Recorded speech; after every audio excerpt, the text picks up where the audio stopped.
says don't sell itself, but the iTunes decided that album's okay. All right, what it do, family? It's your favorite host, Mike on the mic, keeping the vibe alive till the wheels fall off. And I'm joined by... You already know it's your favorite girl, Sacoya. And that guy, Monte. And this is the Vibe Perspective Podcast, coming back to you one more time for episode 14, 15? 15? It's been a lot of them. Season 2, episode 5. Season 2, episode 5. Yes, sir. For the sticklers. Man, we've been here for 15 episodes. How's it feel? How's it feel? What kind of anniversary is that? It's like 15 episodes is like... It's not anything. Yeah, ain't there like, special codes for anniversaries? You know, 15 gotta be something. Like, I don't know. Maybe. It ain't diamonds. We ain't get that far. It's like platinum or something like that. Gold. Gold.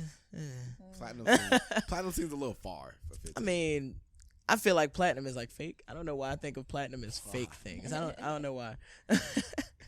People used to get like the platinums, the platinum grills. They was always fake. It was literally fake. Nobody ever got the real platinums. It was expensive. Yeah, welcome back to another episode, man. And before we get into anything, I want you guys to stop what you're doing right now and subscribe to the channel. Subscribe to the channel right now. Like the video, subscribe, and tell us the most important thing that you've been, thinking about in terms of hip hop in 2022. What's the biggest thing you're expecting? Put in the comments right now. Click it. Yeah. Subscribe. So now, you know what I'm saying, we got here another week. We made it another week, and it's been probably maybe closer to 2 weeks in terms of the YouTube fandom because of our shoddy consistency on videos, and that's on me. I'm sorry. But we working hard over here. Don't get me wrong. We definitely going to give you more content, and with this video, you'll see that, we're doing a different kind of format. We're not actually doing the album review at the end of this episode. We're doing a traditional podcast episode, and the next episode will be the review itself. It's a standalone review episode video. That's a mouthful for our YouTube channel. So we're going to test it out, see how it is, and you guys give us your feedback and let us know how you like the format. To get into it, how was you guys' week this week? It was cool, I guess. Cold, yeah, for sure. Fucking cold.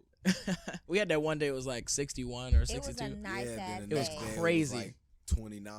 I was outside. The sun was hot. It was crazy. And then it was cold as shit. I was tempted to wear a short sleeve. Like, I was tempted. Like, oh, God. I left my coat in the car. I didn't have no jacket on, Yeah. It was one of them. That's how you get the pneumonia, though. Too excited. Yeah.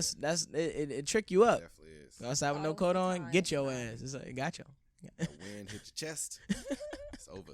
It's all in there. You can't get it out. And you got to drink some cod liver oil like my grandma would tell me. Cod liver, I'm okay. 2 spoonfuls. I've never. And I don't. It smells horrible. And it will be. I'm okay. I'm doing that to my kids, though, for sure. Like, definitely doing that to my kids. Well, good luck to them. Treat them? I'm not. No, Modern it builds medicine character. is like a thing. Cod liver oil, Robitussin. A lot of these things build character for your Robitussin development. builds character. Yes, it does. It puts some hair on your chest. I'm telling you, I got the taco meat because I had Robitussin as a kid. I'm telling you, it's a science. It's like connected. It's connected. I'm just saying. I'm just saying. You know. It didn't matter if I threw it up at the end. It didn't matter. It did. It got in the system. As long as it got in there, you was fine. That's what your parents tell you. I'm good. Man, I mean, listen, it's a lot of stuff going on. Robitussin, you know that's gonna be nasty. I mean, you instantly throw up, but it's fine. It's a lot going on in the world, and like, I mean, I just hope that I'm able to give my kids Robitussin when, in the future, with everything that's going on, like we talking about, world wars, World War III, like nuclear, like fallouts, and, like these are real things, like at this moment, Right. And we're 2022. Who knew that we would be going into the new year with a new world war? Yeah. Russia invading the Ukraine. Man. Russia versus Ukraine. It feel like 300. Like where it was like cornered on 3 sides. Yeah. You know what I'm saying? That movie. It's one of my favorites. Man, it's because Gerard Butler. Really, Putin was just like real nigga with something. Everybody like. No, for real. Yeah, everybody exactly. was just like telling this man like, if you invade them, we gonna fuck some shit up.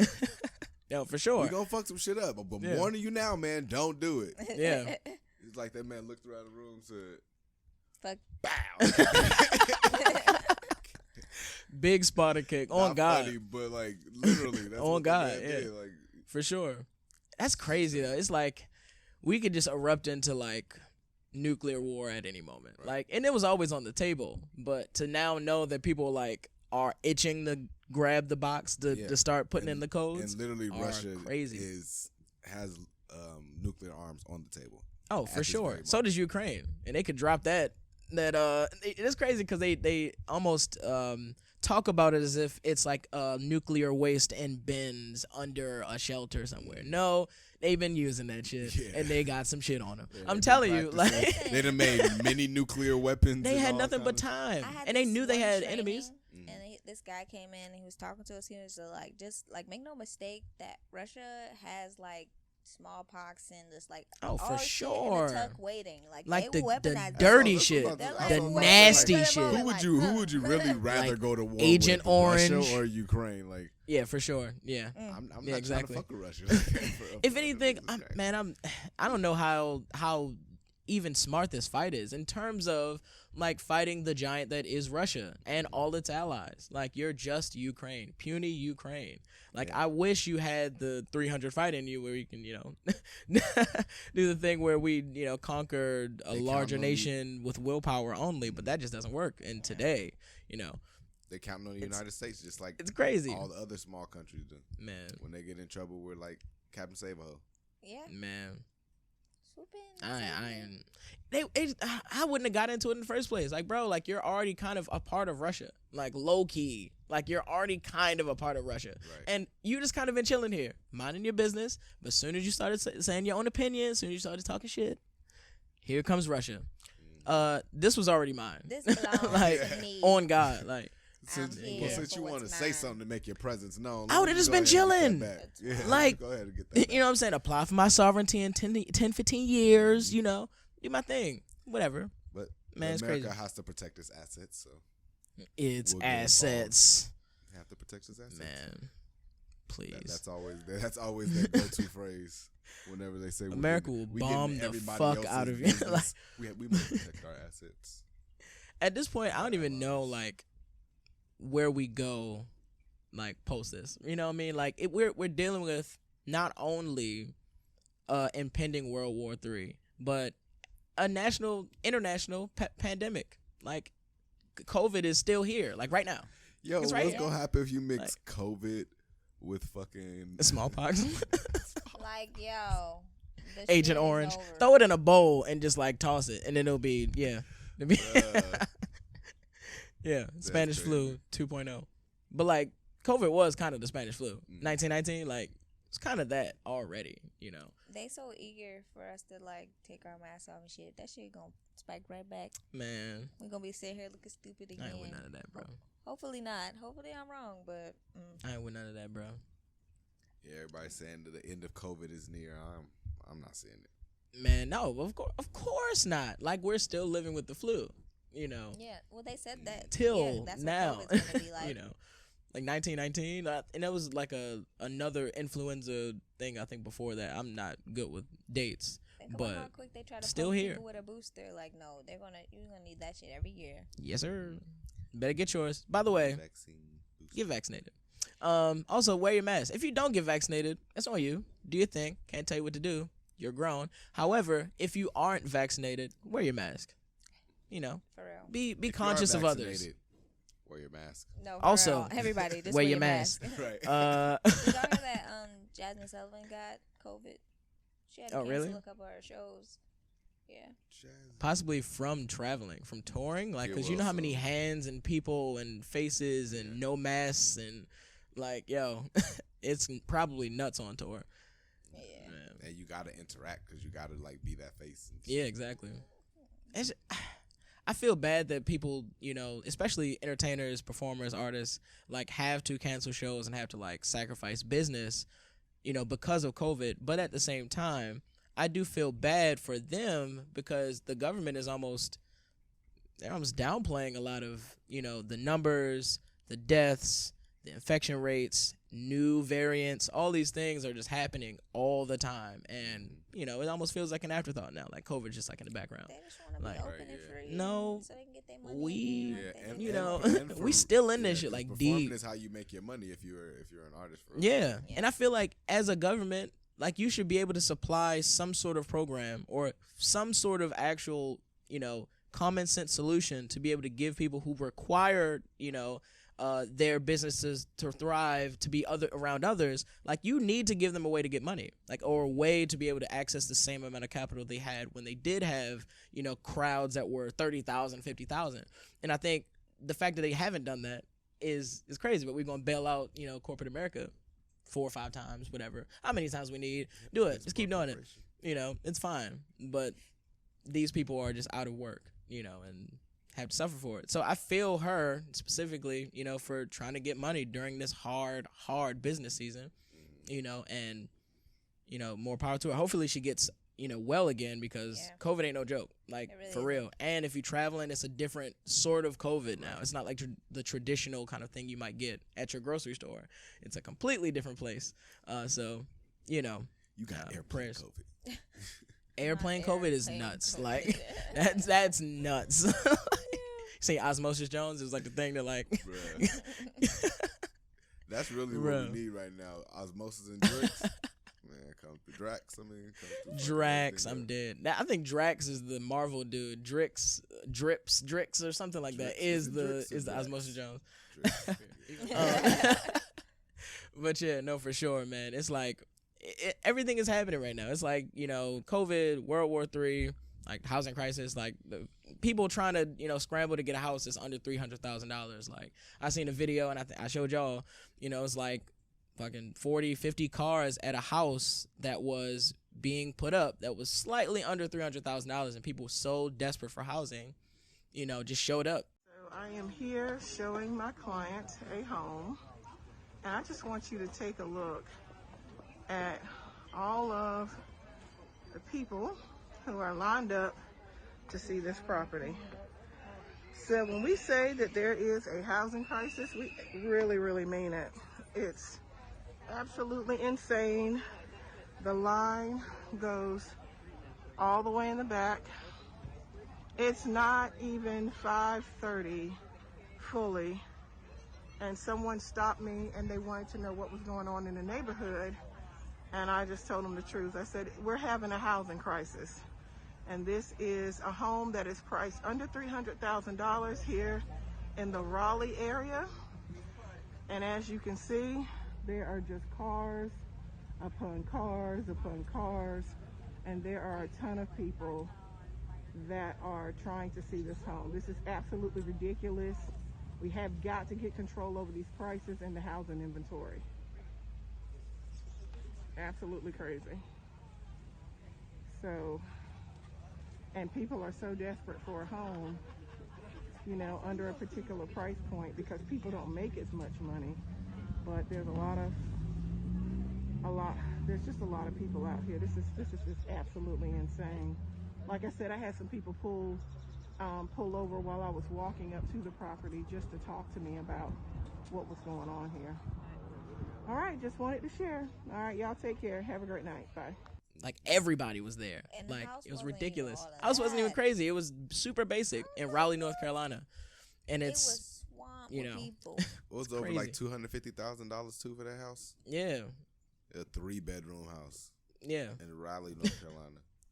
What the fuck up? Man. They were lined up. They were like, people were asking, like, why? Like, what's going on? And the lady was like, it's a housing crisis. Like, I don't know what else to tell you.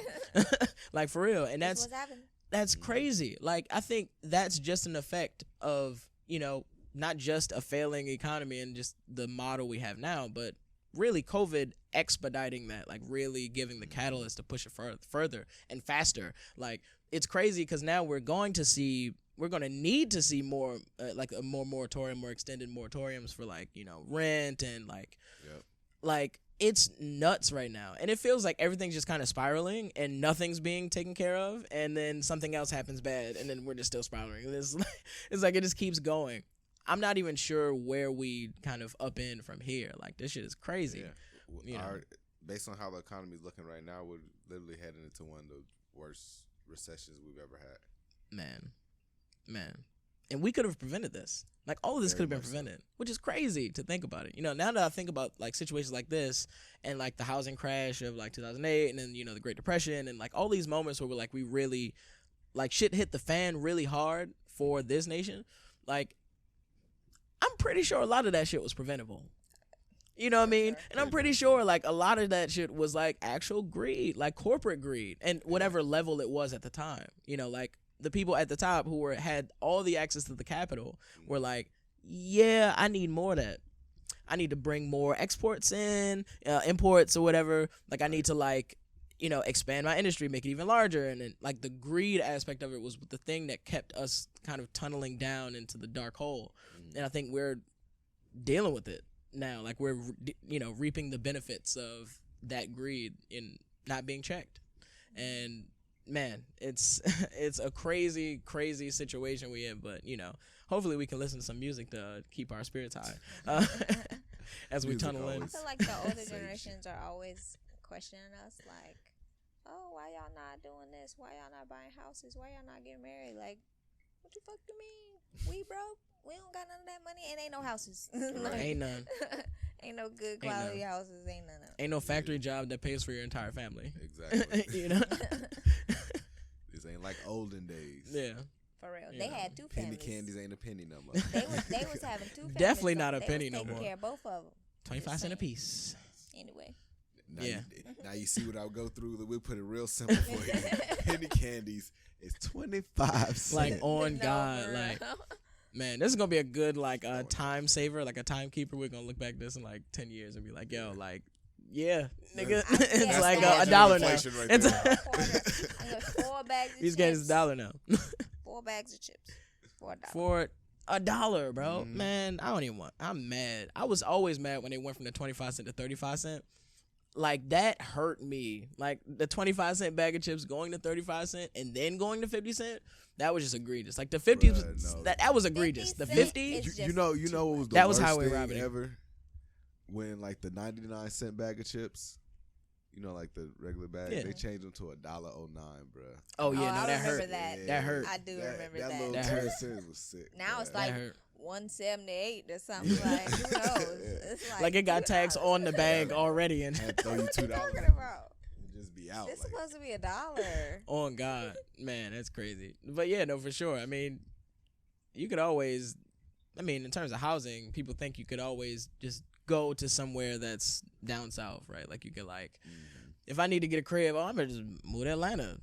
Yeah, because people think about how big the Nah, fam. houses there are and how cheap it is to live don't there. you But think you know, everybody got that same Fam, idea? literally Right. everybody, and people who had the money to get it before, like 5 Exactly. years ago. You know, they tell And then y'all they to bought not all the go in houses, flipped them, and now they selling them for man, double price, it's crazy. 50% markups. It's crazy. Yeah. Shout out to Atlanta. Yeah, no, Atlanta is definitely a dope place. There are a lot of places that apparently aren't Atlanta. According From to Amaretta. from Amaretta. Yeah. That was that a freestyle or was that like an actual song? No, it's an actual song. She dropped a Went crazy. single. It's called "Sorry Not Sorry." She has a video for it too. It's pretty dope, actually. But yeah, so she's apparently addressing all the places that are not Atlanta. And Is apparently Douglasville it's not quite- Atlanta? Seemed quite a Douglasville is few not words. Atlanta. Yeah. Apparently, there's quite a Don't few let him hear places you. that are not Atlanta. So a lot of these motherfuckers been out here capping saying they from Atlanta, but they really Is Decatur from Atlanta? Decatur. No, it is not.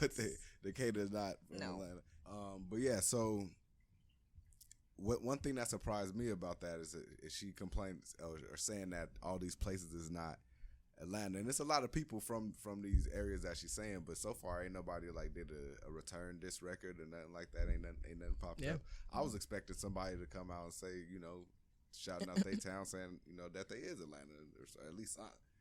But Maybe they accepted reality. Yeah. It's like once you get caught in that, it's just like you can't defend it. Like I'm, you're I'm not not a about to part be of out there Atlanta. still but saying that's I'm an Atlanta. open lane. Like you can jump on that opportunity That's pretty true. quickly. Okay. Yeah, that's definitely true. She can certainly jump on that opportunity. I definitely think her last 3 videos were like bangers, like certified bangers. The last 3 times she's seen publicly, it was like sparks and flames. There was like an all-female freestyle where it was her and like a few other people. It was super dope. super dope, and a lot of her visuals are super dope too. Although her video wasn't shot in Atlanta either. Maybe she did that for effect. You never know. Yeah. Maybe it's like, by the way, this isn't Atlanta. I would think you would want to go Just so you somewhere know. in Atlanta if you're doing a video But telling it was a everybody else popular they not spot where Atlanta. she went that everybody considers to be Atlanta. So maybe it was just like, you know. I don't know. I was seeing some things. Man, I mean, you know, a lot of people do jump on opportunities though, and I appreciate her like tenacity at it, because she's like a good rapper, you know, and I definitely think she has a lane in the music industry, like for sure. But you know who else always loves to jump on opportunities? It's your boy Tank beefing with Young Blue. Yeah, for sure. It's But that R&B money. it's King of R&B talks all over again. We're back in 2018. Yeah, he never fails to like speak his part when somebody say that the king is R&B. Now he gonna have to say what's up. But He just wants somebody to say Tank is the king of R&B. no, for real, because initially it wasn't even Young Blue who made the comment. I think someone else made a comment and he retweeted it, or a comment like, "Yeah, you already know," or something like that. And then Tank commenting on the Shade Room. Why is you in there under them people's comments on the Shade Room? Hey yo. But so I mean, Young Blue I think he did a video after talking about it, and he was just like, I didn't get the point of it. Like, I didn't get the point of you going on the post and commenting. It just seemed like hater shit. Yeah. Yeah, like Young Blue ain't even a singer, is he? He's a rapper. He is a singy rapper, So he's a Sing rapper. songy rappery. but it's mostly like Sing singy. song. I don't Yeah. really listen to him. So A lot of people argue we don't have any like real true like R&B purist like singers like we did or like we used to have. we don't have as But many. I'd argue against it. I think we do have a lot. They just Yeah. don't get any recognition. I think I they're agree just like with that, super too. Yeah, underground. I'm gonna agree with that too. There's a guy named like El Camino or El I can't remember his name specifically or how to pronounce it. But he kind of has like a really like soft falsetto, like a higher sounding voice. He does a lot of D'Angelo covers. He's like super underground, but he's like slowly starting to gain notoriety. His music is incredible. Definitely want to give him a look if you like R&B, if you want to find some new artists. Yeah, no, he's super popping. Yeah, I'll have to look. I feel like his name sounds familiar. If that's the right name. yeah, I think it's El Camino, not El Camino. El Camino is a rapper, but it's something similar. He has like an afro. He's kind of like a heavier set guy, sort of brown, light skin. He has glasses,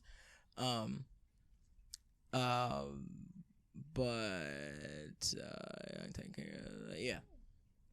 But yeah, like this King of R&B conversation will, I think, forever be had, as we have seen, because everybody's nostalgic. Everybody loves, The oldies. But I feel like people calling will themselves the king never of be good whatever. enough. Like the people who are actually the kings of R&B or consider themselves, they look at the others like they'll never be good enough to be the kings. Like, so I don't think it'll ever be someone who. But some of these niggas will never be. Yeah, I mean, Yeah. yeah, because Jacquees was. like They don't Jacquees, work like, harder Wow. than anybody R&B. we've heard. You know, Yeah. I think that's the real thing. Like, if you're working harder than everybody, then the proof is in the pudding. Mhm. You know, we'll see that you have classic work. I don't know. Apparently, they compared. Well, Blue and Tank compared accolades or something like that. Like they talked about it or something, or got on live together or something about it, something like that. And he was just like he was saying like it takes a lot to be the king of R&B or whatever. And he was like, I showed him my records, he showed me his, and I was just like, so why am I not good enough to be the king of R&B or whatever? But you know, he was just like, it's more I'm than confused. that. I'm assuming. It's Tank- so much more than that. yeah, so Yeah. Yeah. I guess maybe I listen to Young Blue to like consider I actually him like an him. R&B singer I like his because songs. Yeah. I love R&B and I never. He's would, good. would've I ever, do like, I do like just him. thought So, that was- Yeah. but I don't know. I I'll- don't listen I'll- enough to be like, yeah, I will he give can a be the shout. king. Like I don't know. I don't know about that. So I'm glad that it's like still amicable. Like I'm glad that like, you know, they don't take any issue when they are claiming to be the king of R&B. And I think it's interesting because when people do claim that they are the king of specifically R&B, it becomes a more kind of involved kind of conversation. it's not such that, say you're the king of hip hop, it becomes more of a like a argument in a way. You get more, I guess, and I think you think about the craft of music more when you're considering who's the king of R&B. You start to like get more analytical with, the songs. And I'm glad that when you bring it up, it becomes that conversation. It's like a super like smart, intelligent like conversation about, who has the most impact, who has the ability to write like great love ballads, who has the ability to, have records that withstand the test of time. Those things are important in that conversation. I'm glad it always gets brought up. Now, it's funny because I think about the video of Jacquees and Keith Sweat, and I'm sweating right now. Jacquees and Keith Sweat, he was like, pretty much saying, yeah, he's the king of R&B back then. I'm the king of R&B right now. Like 16 to 25 is my generation type shit. Keith, I got a question for you, man, real quick. So you are the king. Or you were originally the king. No. You were originally the king. So are you passing down the torch? This the king from back then. I'm the king for right now. This Keith Sweat, Big Sweat. But it's Big Queen. Big Queen. Hold on. I'm still getting that bag. I don't know what he's talking. He getting a bag, but 16 to 25 is my generation. I'm the king. Will you pass it? Are you willing to pass the torch? Ain't no torch to pass. Man, cut the camera off. And I'm just like, to me, I was 25 at the time. like he Sweat from like, he from that cloth. So it's like, he's definitely put hands on a few people in his career. For sure. If it's not him, it's most likely his entourage. Mm-hmm. For sure. I just know that, like, just because we're in the same kind of, like, arena, I feel like I could, just Keith give a little... like he'll slap the shit out of him. I just give you a little lesson, a little yoke. I just want to yoke you up a little bit. Your grandfather, they got those big-ass hands. Yeah, for sure. That smack real hard. Yeah, for sure. That's definitely Keith Sweat. And I feel like that would have been okay, like, because they're in the same arena and they're a part of the same kind of cloth of history. Whether we want to like it or not, that Jacquees is a part of the same musical cloth as Keith Sweat. It's a really tiny part of the quilt. Got cut off the corner. In terms of history, like the overall timeline, like the quilt of like everything we remember of music is already solidified. Like every song that's been released, every whatever. And the memorable artists, even if they are like really tiny in our memory, they still exist in the, I guess, the tapestry of music, hip hop, R&B. Whether or not we like the fact that Jacquees is on the same thing as Keith Sweat is irrelevant, but he's still there. And I think because they are a part of the same kind of history, I think that Keith Sweat had the right to slap the shit out of this little ass nigga. But I'm glad that he, in that video, chose to be the, the mature person, because clearly Jacquees is a child. Like, I feel like I appreciate the fact that he didn't slap the shit out of him with his grandfather hands. And, because it could have easily, I would have been cool with it if he did, just slapped his ass. Just like, oh, yoked him up. Just like, yo, who the fuck are you talking to? Like, I'm, whatever. But, I 100% wouldn't have entertained it. Keith Sweat was way too confident. So he was probably just like, this little young ass nigga. Yeah, he's like, cut the camera. Like, he's mad. He's mad. I would have been mad too. Disrespectful. Like, sir, move around. You ain't the king of nothing.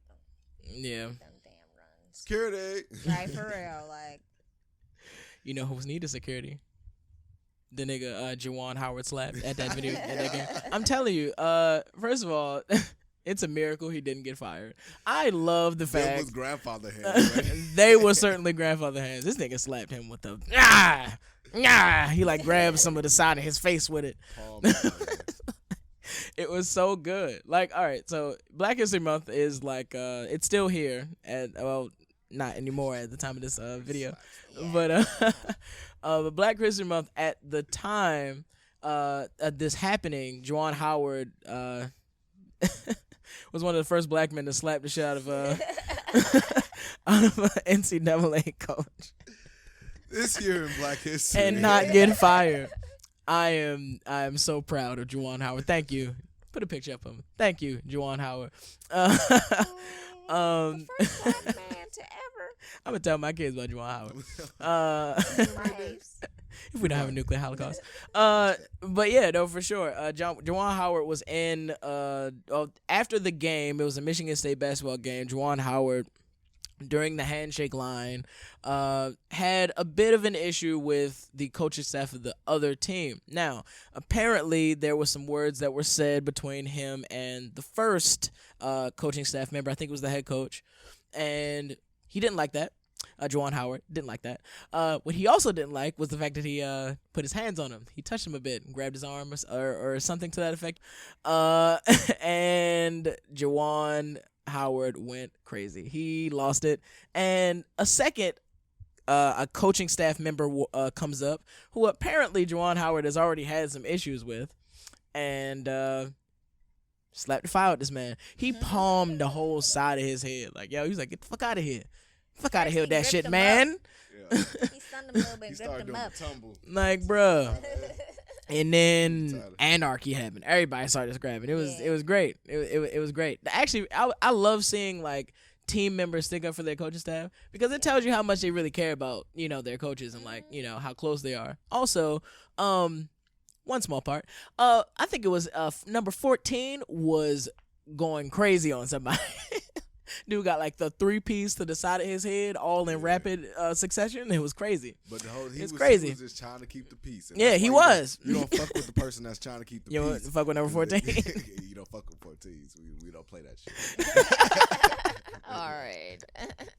Hey yo, yeah, no, it's crazy. But like the whole thing that like not the whole thing, but one of the catalysts of the entire event is like, don't fucking touch me. Why do you want to touch me? If I'm already angry, if we're already coming to a disagreement, why do white people feel? People think that's like soothing.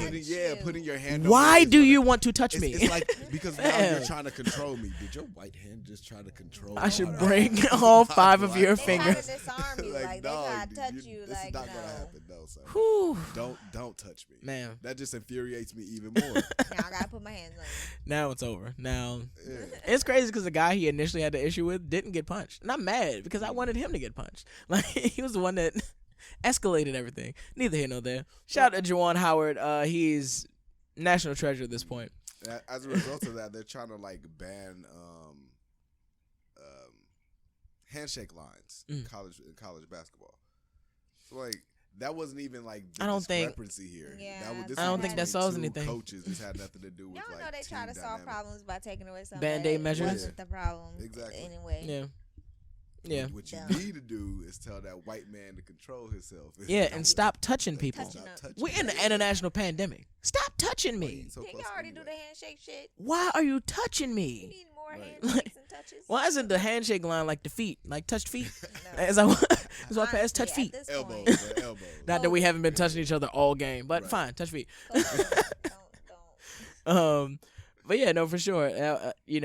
That fight will go down in history. I mean, everybody at ESPN was always like already talking about it, like fucking, to no end. Like, why isn't he fired? Anybody else would have been fired, bro. Mind your business, bro. No, for real, like mind your business, bro. Cause he touched me first. That's why I ain't fired. What you talking they about? be trying to fire the wrong people and they didn't want to. Never mind. Justify it by using some shit that don't even apply. Like, goodbye. Like, man, it's crazy. But we shall see Michigan in the postseason, and Juwan Howard to be. We gonna see him. We gonna see him. Straight like that. Yeah, it's always interesting to see fights in sporting events. It's always also interesting. It's also interesting to see fights at award shows like the Source Awards. If everybody remembers this great story of the malarkey. What's the word? The malarkey that happened at the Source Awards. It's crazy. People going crazy. That's probably why we don't have the Source Awards now. I think that's actually the reason we don't have it now. It's because of all the fighting. I didn't think about that. How long has it been since there was a Source Awards? It's been for literally ever. For a reason. Shout out to Death Row. Shout out to Death Row. I watch the award anyway. Come to Death Row. Man. Yeah, shout out to Death Row. Shout out to Bow Wow. Shout out to Bow Wow, yeah. This man. So apparently Bow Wow now says he's returning to Death Row. He's going to end his career where it all started, he says. And Snoop I was owns Death Row now. I was actually under the impression that Bow Wow retired like Yeah. 8 years ago or Maybe, something like I guess that. not. A little close to 12. Not, yeah. When Fresh as I'm Is came out. I don't know, but it should. That was his last hoorah. Yeah. But yeah, apparently now that Snoop got Death Row, you feel me? Bow Wow's going back and he's gonna close out. But the thing is, a couple of weeks ago, or maybe like a week ago, he was saying that he was kind of doubting his own catalog, saying that people were saying that you can't name 5 good Bow Wow songs. Why did Wait? Why you Name 5 good Bow Wow songs. Let Me Hold You. Okay, low hanging fruit. You saying Go ahead. good or his song? No, 5 His good Bow Wow songs. 5 good Bow Wow That song songs. he got with Chris Brown. I ain't never had nobody show me all the things. Yeah, that one. No, that's what Sierra. So? That ain't the one I was talking about. Oh, Yeah, no, that's- I know. I was Okay, giving Like another You. one. Sorry, Okay, Like I think it's called Like You. Yeah, I don't know the song he got with Chris Brown. I can't think of the I name. don't know what it is either. Chris Brown. Yeah. We'll put it up. Damn, that's only 3. What he had some songs when he was a kid. Basketball is my favorite sport. Nigga pulled out the Like Mike soundtrack. What's that? Oh one? my God, oh my God. Do you see the issue here? Do you see the issue at hand? You don't know Here. Bow Wow. You just don't know. There you go. Wait. All right, we gonna You know you run You through just, a line like 5 good Bow Wow songs, bangers. I'm Slappers. dead. I'm actually dead. But How did hopefully, he survive he- in the versus he versus come back Soulja to Boy? Death Row, get back with Snoop. You feel me? Get some more, that dog pound energy in the he soul. might can produce. He'd be Bow Wow for real, not Lil Bow Wow. Wow, Or maybe just Bow. He gonna be Shad. wow, maybe just wow. Shad. Yeah, maybe Wow. he'd be Shad now. Yeah. Shad, What? man. Shad, Mr. Moss. Call me Mr. Moss. I'm dead. Shout out to Death Row. I guess getting some catalog back, getting some artists to come back. Get some enthusiasm around the label. I get it. Brandon C. Jackson doesn't really fuck with Bow Wow right now though, so I'm trying to see Who does really how Brandon T. far. Jackson fuck with now? If anybody, I thought it was Bow Wow. When I think of Bow Wow, I think of Brandon C. Jackson. I don't know. Is he? I don't know why, 'Cause, but lottery he ticket. don't fuck with Nick Cannon no more. Oh damn. Oh right. damn. He found Jesus. Apparently he loves Jesus too much. That's the reason he's no longer friends with Bow Wow. Bow Wow said that nigga weird. Oh damn. Okay. He loves Jesus a Ain't little nothing too wrong much. being weird. Weird is cool. Man. What How is do you love weird Jesus per too much? se? I'm confused. Like, what does me loving Jesus got to do with you? Right. Yeah. Okay. Yeah, you can actually love Jesus a little bit too much. There's people. in the Maybe he world was where it's forcing just it like, on others. If you force it on others, doing that's too different. much. Yeah, like But maybe like people that doesn't require you to love Jesus though. Like, 'cause you could just be like manipulative. But that's the reason he said he loved Jesus too much. That's why they ain't friends. But it may not even be that you love Jesus too much. You may even just like refer to Be Jesus too- too much or refer to religion too Yeah. much. And You I refer know, to Jesus. I know that you know somebody Like- who does that. I ain't grab my slippers or nothing, Jesus. Imagine somebody pulling out a verse for everything. Like, just got a verse for it all. That'd be kind of hard, low-key. If they had a verse for literally every situation, that would be kind of hard. Or if It's like having a rap verse for or everything. if Like, they people have bring that. People actually do religion that. Yeah. into every single conversation. Or a movie quote. Well, you do that. I do. that. Also.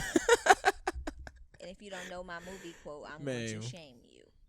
But anyway, I'm sorry. Yeah, be like I'll that. be shamed a lot because I don't be knowing them hoes. So, But it'd be like that. People lose friends. People move on and do their thing. I thought Lottery Ticket was like, it was believable. Like Brandon T. Jackson always references the rooftop scene, and like I feel like when everybody remembers that movie, they only remember that scene Yeah. because that's like kind of the most important scene, other than Well, him I getting his don't. ass I kicked. remember But some other scenes, but like that's like a main that was like the most important Yeah. scene in the film, and I feel like it's because it was believable. It was like the only scene that felt like it was like this probably 'cause Bow Wow can't act. could have been. Oh yeah, low key. Well, He's still like where you put roll bounce?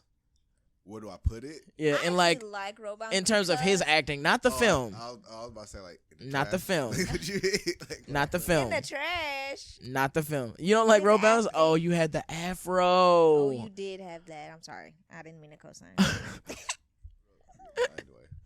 anyway. I think the role fit with how he acts anyway. They were all goofy and awkward, so it just matched him. Just masked the. Yeah, I feel like everybody else saved that movie because Bow Wow just wasn't. He wasn't it. Low key. Who else is in that movie? With that dude, Sweetness. Everybody always calls him Nick Cannon's brother. Yeah, he looked just like Nick Cannon. What's his name? I don't know. Exactly. Nick Cannon's brother. All right. Just like Nick Cannon. I used to get them. I used to get them mixed up. I ain't even gonna lie. I used to know his name too, but I don't know his name. They got the dude from Hoes. I feel like I look it up every time we talk. Hector Zeroni. Yeah, they got the dude from Moesha. The dude from Moesha. He was in more shit. He been in some shit. Yeah, he been in some shit. But that's where I only think of I really know him from. Zero from Hoes. It's like the only thing I remember this nigga from. He been in a lot of shit. And what that I done seen? I don't know. I can't name I think it. you're replacing Corbin Blue with him No. in all of the films. Blue been in a few things, but Corbin Blue ain't been in that much stuff either. Low key was in every Disney Channel spinoff I feel like Zero that needed a black mixed biracial kid. They threw him in there for sure. He was in. For sure. What did you say already? Zero. I didn't say nothing for Oh, Zero. who did you? Who? Oh, I just said Hoes. Oh, Yeah. You gonna say Friday? Oh, yeah, he was. He was in Friday. Oh, he low key wasn't already. Can you Yeah. lock He your was jaws and tiny though. shake like a A pit pit bull. Yeah. That's my shit. Hey yo, no for sure. Man, it was definitely a lot going on in music recently. There's a lot of beef, a lot of issues between artists. Like we're still kind of dealing with the Tory and Meg overflow, like the case and like the whole issue, like the shooting in the car, and then I don't know. Tory Lanez says it's because he was having. Well, you remember I said that he apologized to her. He sent her a text thread, and she showed a text thread of him like saying, "I'm so sorry, I was so drunk last night."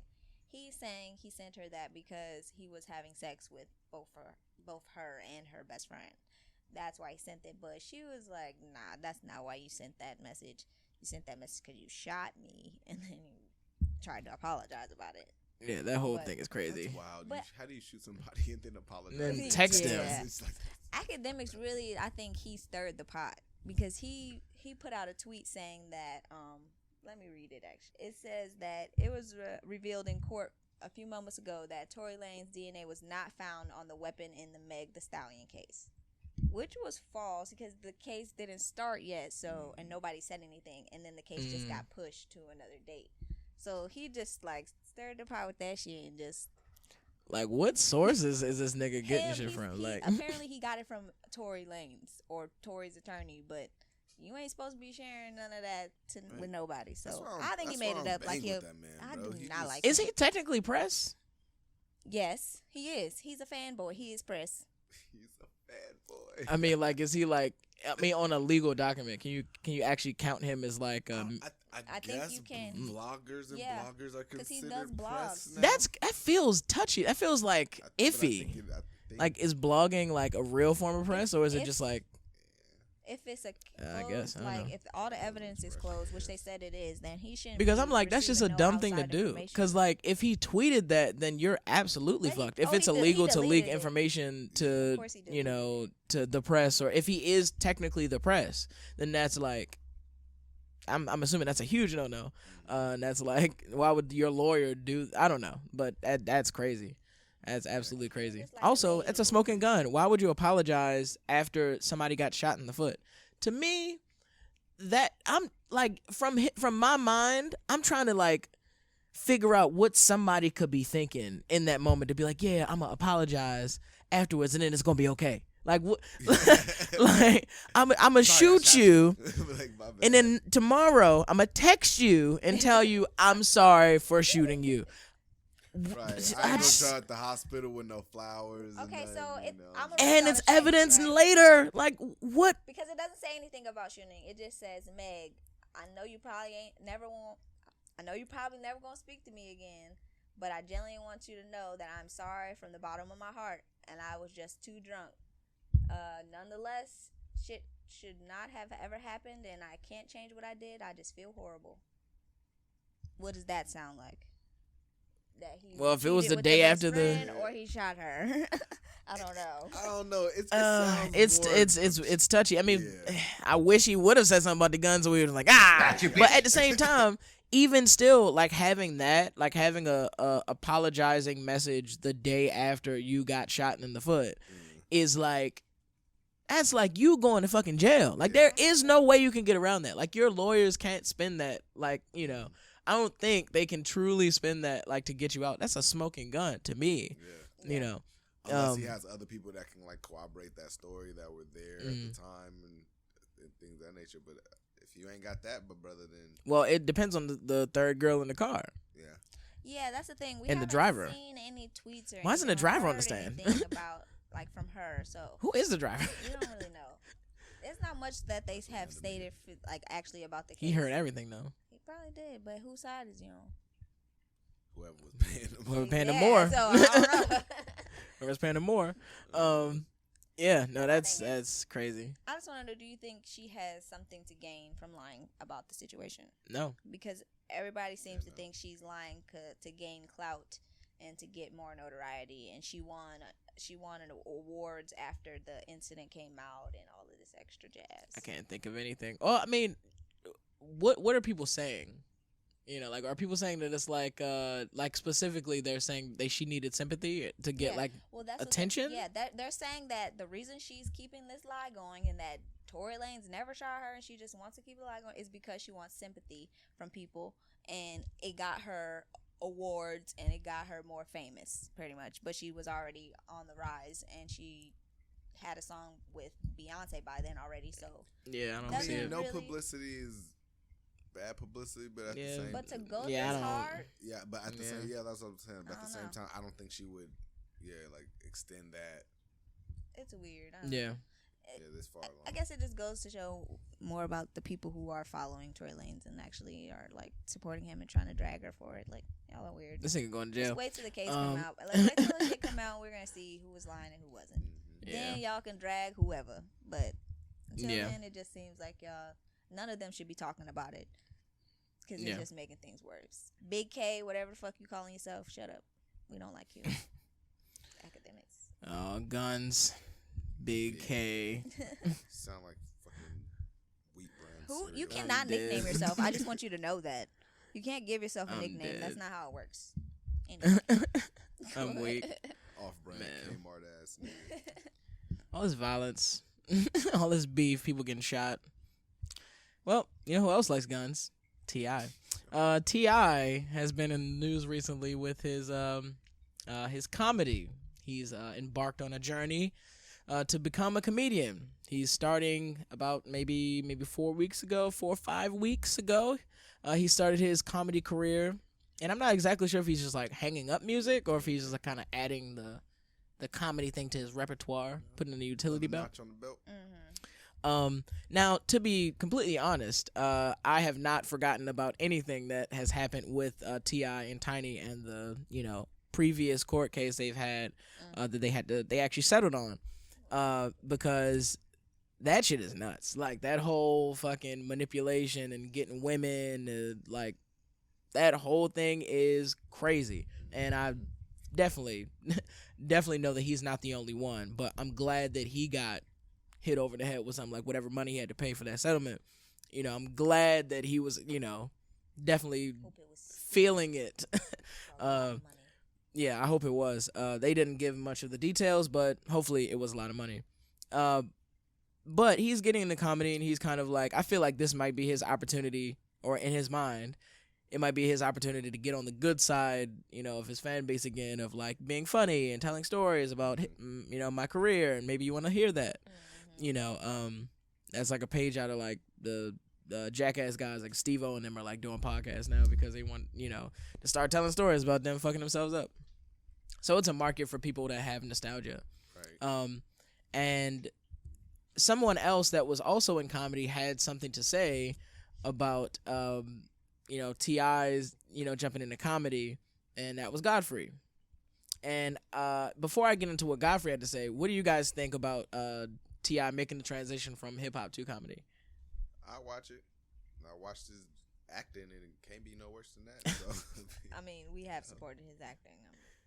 I mean, I don't see the issue with it. If he want to do that, then by all means.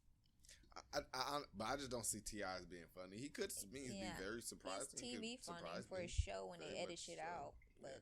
Yeah. But like from watching like the T.I. and Tiny show, from like seeing him acting, doing his music, it just doesn't seem like T.I.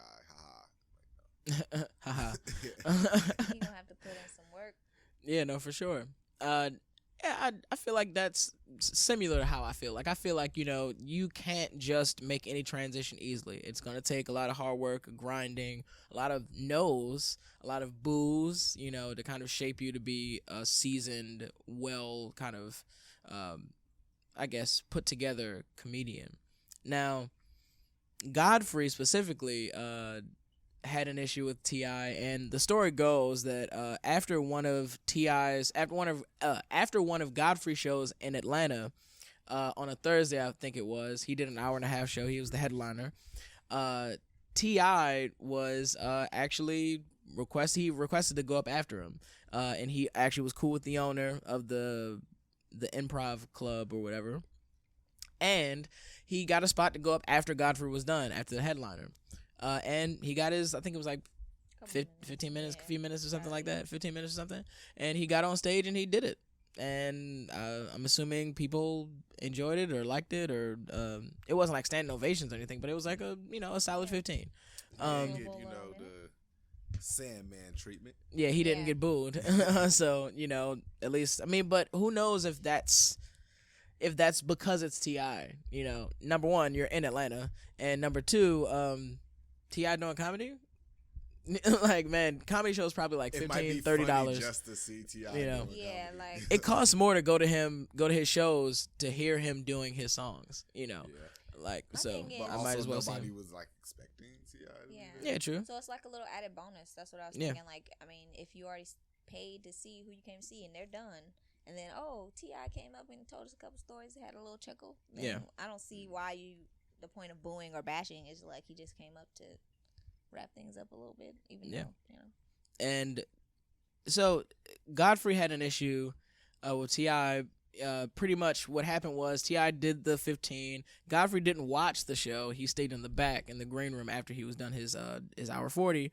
And then afterwards, they kind of talked. They were in the room, took a picture. He was like, yo, like, shout out to you getting into comedy or whatever. But then shortly after, Godfrey got on the podcast, and he pretty much downplayed T.I.'s ability. He pretty much, called him a novice, and, was almost, kind of shitting on him for it. Whether or not that's, like, actual comedian kind of, like, I guess, like a traditional, culture and comedy is irrelevant, because he actually did, say it publicly. Like, he actually did say and make comments about T.I.'s comedy and his ability as a comedian publicly on a podcast. And as a new comic, T.I. clearly had an issue with that. He calls into the Godfrey podcast, and they actually have a 2-hour-long discussion about the issues, what happened, and what so have you. And man, I'll let you guys watch the entire thing unfold. There's like a few highlight things on YouTube. However, I will say this: my opinion on the Godfrey T.I. situation is that I understand that as a comedian you have to put time in. Like, you have to become seasoned. You have to have many years, many nights, of you going to, like a open mic joints or like some, shitty bar, or, that you're just doing your routine and, working out jokes and like really getting into the art of comedy. So I understand that. So I agree with him on that. I agree with Godfrey in terms of you know, you have to put your work in, you have to put your time in, and honestly, nobody in your position as a new comic would ever be able to go up after a headliner, you know, in any other situation. But it is your city, you know, you do live here, and you're like, you know, you put in work in way before you even started doing comedy, so you do have almost a booster seat versus anybody else in your position previously would have never been able to get on the stage after me. So I kind of get that. I understand. You know, that goes beyond comedy. That's like, you know, music and, you know, whole nine. So I agree with Godfrey to a certain extent because when he got on there to talk with T.I., he didn't have the same energy that he had when he sat at that podcast with his friends. He was definitely trying to downplay T.I. and his ability. He didn't even sit through and watch part of the actual, you know, bit. He brushed it off as like, yeah, you guys seen it. But like, it just seemed like he was trying to shit on him. Like, I get it. I do. You know, you need to put your time in, put your work in. Like you said, that is true. But it's like, you was doing too much, and then you had a different tone when he was on the phone.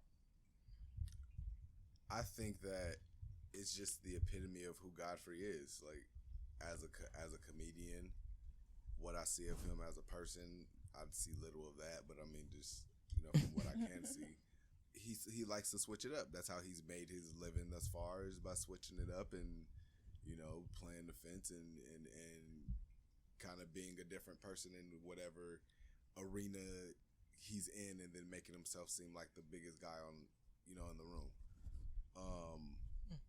So like for to me, it made sense for him to be in his space, you know, at his podcast, feeling like, oh, I can talk all my shit, say whatever I want to say here, because can't nobody touch me. This my shit. Yeah. That was the smallest he seemed on that episode where he was getting talked to about T.I. The smallest he's ever seemed on his podcast. And then he did another interview. I can't remember who he did the interview with. But like, he was, like Sacoya said, basically, you know, cop and please, like saying, oh, you know, I wasn't really trying to say this about him. I wasn't really trying to be disrespectful. I wasn't, you know, that wasn't my intention. But you saw how I was operating, how what I said on I was there. You know, I maintained my point. No, you didn't. No, you did not. At all. You absolutely did. He was sneak dissing. You feel me? Yeah. And then at the same time, while he's in that, you know, that third arena, he's trying to play, you know, all sides. And then back to what you were saying about when T.I. actually called into the show. Now you backing off of everything. Yo. I didn't do nothing. You completely got bitched. I fuck with you, bro. You seemed to do. Did you hear when I said I fuck with you? Yeah, that whole. Did you heard what I what said? You know about that? What you know about that? That's what I was saying. What you know about? But he went up. It all just goes back. So rehearsed. Yeah, it all just goes back into everything that he does. You feel me? From like the when I first heard about Godfrey doing impressions and whatnot, like it just screamed to me like I want to be something that I'm not and something that I can't be, and this is the way that I've gone about doing it. Which is, I mean, in some aspects okay, but at some point in time you gotta stand on the person that you are and, like, you know, be that person all the time. Yeah. I would That's say how I feel about it. I don't think that he had a right to say what he said. I guess about like, no, you know, I'm a headliner for where I'm from. You know, you don't follow up and come up after a headliner, like, you know, as far as it being disrespectful or whatever. Like, I felt like he had a right to say something like that, and, you know, but his delivery just wasn't. And that's the whole thing. Say it, bro. Stand on it. Stand on that. Like, keep just like T.I. said. Stand keep that same on energy. that. Yeah. If that's how you felt, and you walked into the, you know, the back of the dressing room, you had that energy at that point in time because you said that's the whole reason why you didn't watch the show. Right. So you feel me? You had that same energy. You said it was a, you know, that's the the culture of being a comedian. But when I get back to the stage, it's all ha-ha, jokes and giggles, and let's take a picture and let's be cool. Yeah. Oh, I want to party with T.I. in his city. No. You can still party with T.I. in his city, but like, hey, yo, that was cool. But you don't do that. You don't do like there's a very easy way that you could say that without being an asshole, without talking shit about somebody. Yeah. But you chose to not say anything and then come to a safe place. You chose to come a safe place. He's gonna put hands and feet on his man. You thought that T.I. wasn't gonna step into that safe place. It ain't safe no more. Clearly. He stepped into that place. So. Yeah, no, for Kudos sure. to T.I. for showing you that he's really about that life.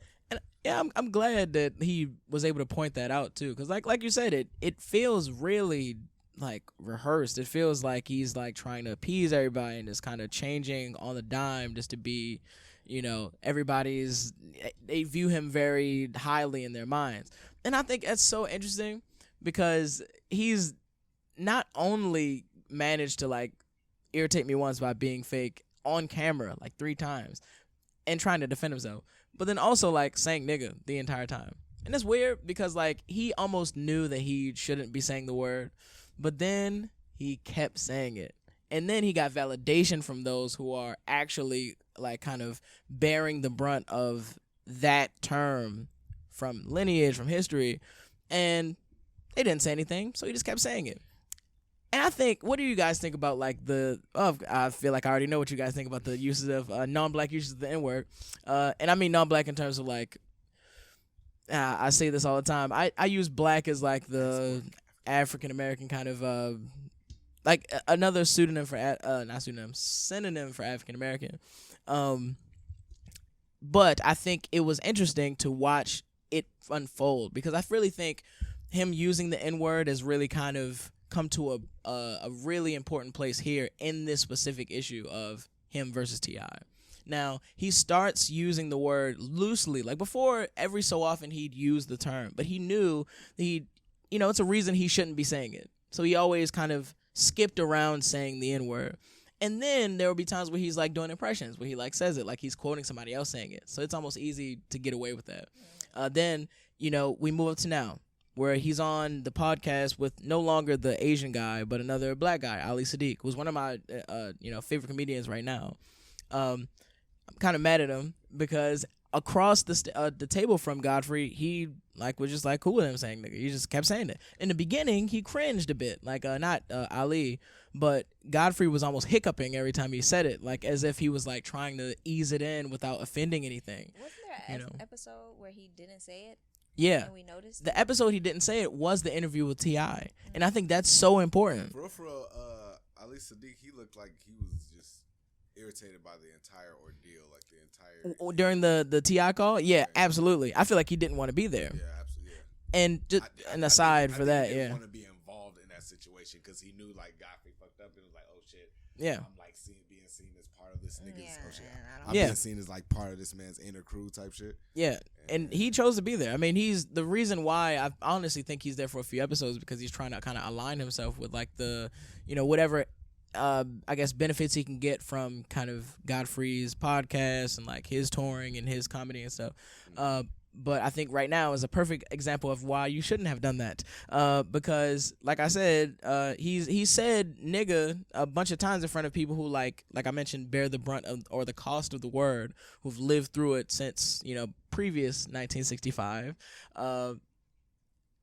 He says that around them, but then gets on the phone with T.I. and doesn't utter a nair nigga, doesn't utter a thing because he knows like he's trying not to offend him. Like that's his intention. So he wouldn't say it. And if you really have the legacy of the term nigga, like you can fit it into a argument and it doesn't feel super, it's just another word, right? And we know that because it's like that clip of Denzel talking about like understanding what the smell of a hot comb smells like on a Sunday morning. Like that's culture. That's not color. That's like that's something that you have to bear the experience of. And if you really were attached to the term, you would understand that you can say it at any time, because you bear that brunt of that cost and you don't.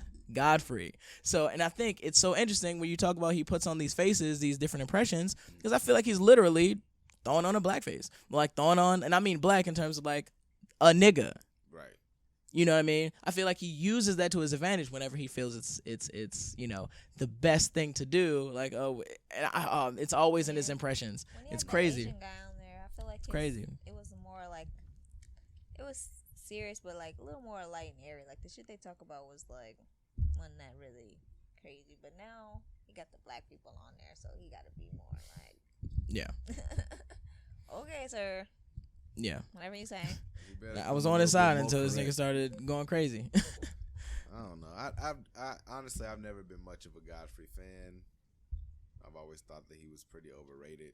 But, teach his own. Yeah, be like that. Starting to get exposed now. You know what I mean? But yeah, no, for sure. That's stop saying the N-word if you're not black. Like if you're not connected to, slavery, Reconstruction, peonage laws, vagrancy laws, black codes, segregation, mass incarceration, ongoing racism, discrimination, and brutality and everything else that comes with it. Don't say it. Our culture Simple. is not just cool, bro. It's life. Like It's real simple, life and real bro. struggles. Aquafina, Real stop saying it. hardships. Oh my God, like, Yeah. like, She make my skin. man, stop throwing it on as a costume. It's cosplaying blackness.